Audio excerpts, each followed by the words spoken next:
Usa ka proud bisdak ang nalakip sa team sa Beda Red Lions kinsa mi-qualify sa Final Four sa NCAA Season 97. Siya si Alex Visser lumad nga taga Dumaguete City o tinun-an sa Beda College. Mas gipal-level upan nila ang ilang mga trainings alang sa nagkaduolog nagkainit nga panagribal sud sa basketball court. Ato siyang mas ila-ilahon og silent tausab ang iyang humble beginnings dinhilang sa GMA Regional TV Live. Kung higayon na makapuso, makauban nato pambato sa usa sa mga giatngan ginato nga team sa NCAA Beda Red Lions. Makauban nato sa programa Alex Visser. Maayong buntag, Alex. Welcome sa GMA Regional TV Live. Kumusta ka this morning? Ang buntag, yeah, I'm good. I'm really good. Thanks for having me. Thank you so much. Alex, just a brief introduction para sa atong mga viewers. Although naa ka nag-eskwela karon sa Beda, nagduwa ka sa NCAA, pero you grew up sa Dumaguete. Yes, sa Dumaguete ko din ako. Actually born in Bacolod, pero sa Dumaguete is where I spent most of my life, Jude. Sa unsan maka nga year karon, Alex? So what course are you taking up? I'm actually in my 4th year of BSIT karon sa Beda, Information Technology. Pero in terms of basketball, 2nd year lang ko, mga sophomore year. Growing up, nahilig ni gud ka sa sport? Sports naman, but when I was young, wala jud ko basketball, wala jud. More on swimming, table tennis, ingana. Badminton, naka-join ko camp, pero basketball wala jud. I just started mga 14 years old lang siguro na-start ko og basketball. Kinsa may naka-influence nimo sa basketball? Nakoy friend sa akong kuya, si Mark Bass. Siya ni convinced na ako na mo try out ko sa team. Pero before that, dili jud ko ganan mo basketball, more wala ko'y gana. Kumusta man ang pag ninyo karon, ikaw for Beda, and sa mismo karon nga nabalik na gyud atong mga basketball games sa NCAA? It's great, Jude. I spent my entire pandemic sa Dumaguete just, being locked up, and it's really difficult. So it's great to have basketball back with us. And we're having a pretty good season so far. We have a really young team, pero kaya gyapon, we're in the Final Four right now. We have to beat Mapua twice, and we're gonna be in the finals right after that. How is it like, Alex, playing basketball karong panahon sa pandemic?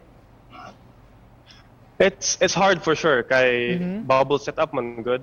So lisod from the bubble, diretso mi sa 5th floor, practice mi sa court, then paghuman naog na pud mi sa 2nd floor, tug mi sa mga classroom, kaon lang diri sa gawas. And it's difficult, but then it's okay because it's easy to access the training facilities. It's easy to access your rooms where Wi-Fi, and we have each other, so that's the important thing. We don't get bored, we just play cards. Bisko kung sa pwede na mabuhaton. Unsa may sikreto sa Red Lions? Nganong nanghawd man mo sa NCAA? Ang Beda man good winning culture, Jude. Similar to my high school in Cebu, Ateneo de Cebu. Winning culture, Jude siya. And whenever we lose a game, or if we get anything less than a championship, it's considered a failure in Beda terms. So the pressure is really up there, and the standard is really high. Unsay among atangan pa, Alex, from Beda o sa pagpadayon atong season 97 sa NCAA? We're a very young team. We have 10 to 11 rookies right now. So, but that won't stop us. We were in the Final Four. We won 7 games in elimination, so we're going to do our best to do what we promised, what I just said, and win nothing but the championship. That's our goal. Alex, giunsa di kuno nimo pag-appeal o pag-sud diha sa team sa Beda?